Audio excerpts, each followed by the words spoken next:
Hey everyone, it's Riley. I'm here with my partner Sarah again. From about a year ago, we made one of my very first YouTube videos. I don't think I can do this. About what it's like to date a trans person. And when I made that video, I was pre-testosterone, and now I'm almost 5 months. So I just wanted to make another video to see if anything has changed between us. Because you know, I haven't had many changes myself.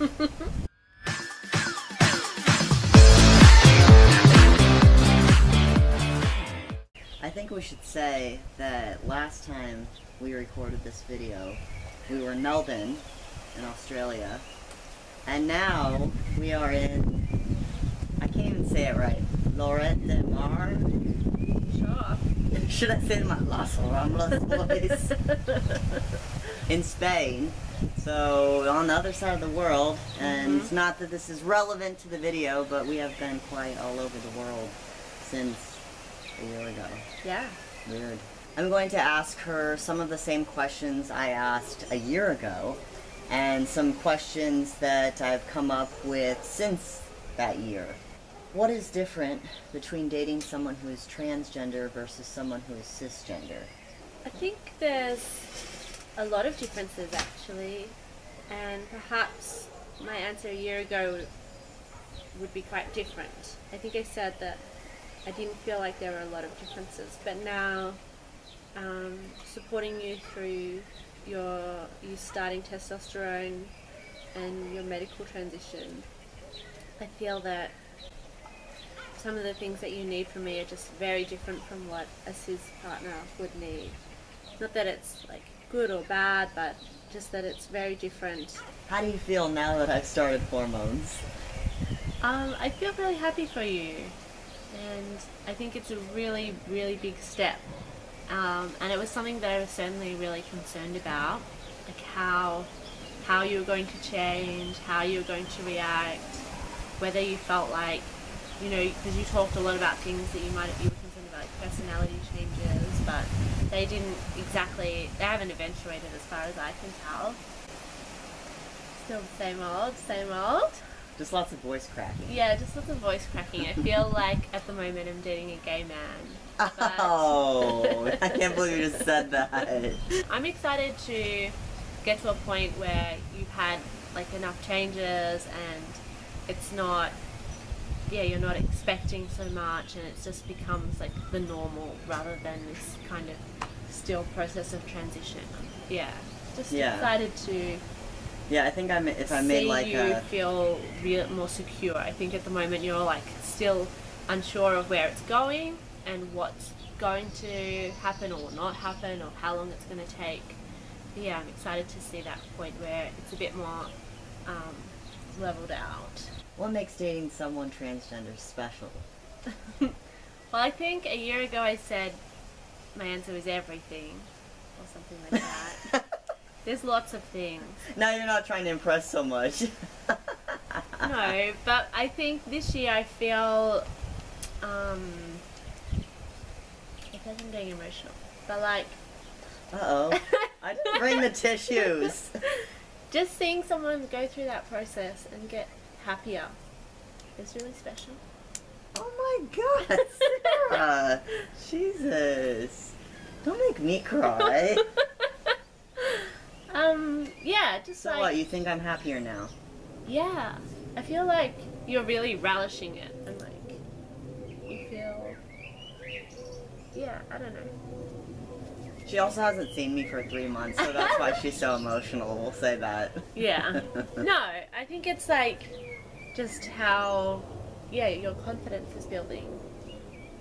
Yeah, and I think you're starting to feel like a man. You're starting to smell like one. Oh, I knew you were going to sneak that in there somewhere.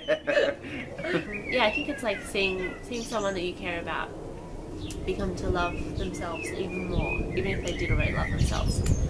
Come to love themselves even more. That's really very unique and not something I think you would get in a lot of relationships. What advice would you give other partners of trans people? Probably a few things. Like one, just be really open-minded and really generous with you know, how often maybe you need to have the same kind of conversations, and how often you need to talk about the same things, because for you it's like, I feel you want to talk about it, and even though they're small changes, it's sort of being really excited about those, and Like kind the of, one chin hair? yeah, like getting on board with that sort of stuff, and being just, I guess, just generous with your positive feedback. The second thing I would say is do everything that you can when you're out in public to try and refer to your partner as like your boyfriend, or use he, him pronouns if that's what they prefer. Use any kind of even cliched body language to sort of build them up and show that they're your boyfriend, and that that's how other people should be interacting and engaging with them. So you're setting that kind of example for waiters or checkout chicks or whomever you're kind of interacting with. Do you think that people treat me differently now that I'm on hormones? Yeah, I don't know, I feel like I'm starting to see more correct gendering when we're out and about. Like, it's still not always, but I got called ladies like twice yesterday. but it's getting there, and I think people, yeah, you just be confident with it, and then people will jump on board.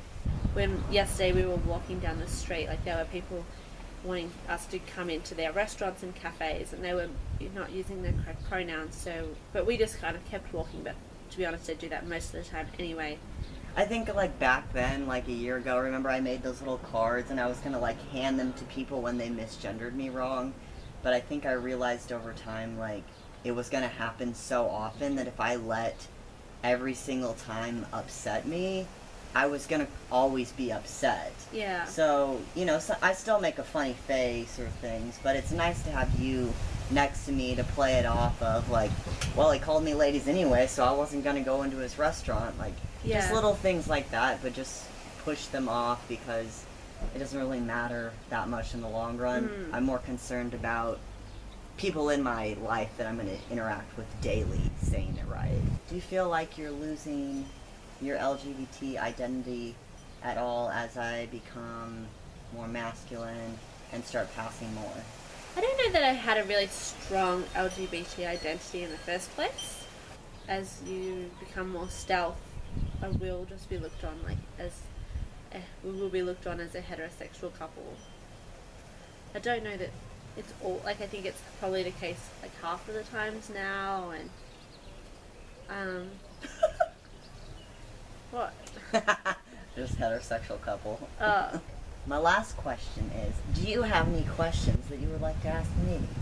I guess, like, what are the things that you think I'm best at in terms of supporting you, and what things can I work on? I think you are like a really, really great supportive partner, like asking me about how I'm doing with the hormones, and just, like you said, using my pronoun on purpose, and being very aware of people misgendering me, and if it upsets me, you like let me have my time and space for that, and don't say like, oh, it's not a big deal, you know.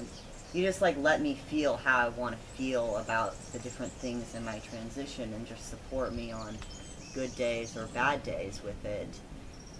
And I don't really like, I don't want to make it sound like you're perfect, but I can't really think of anything.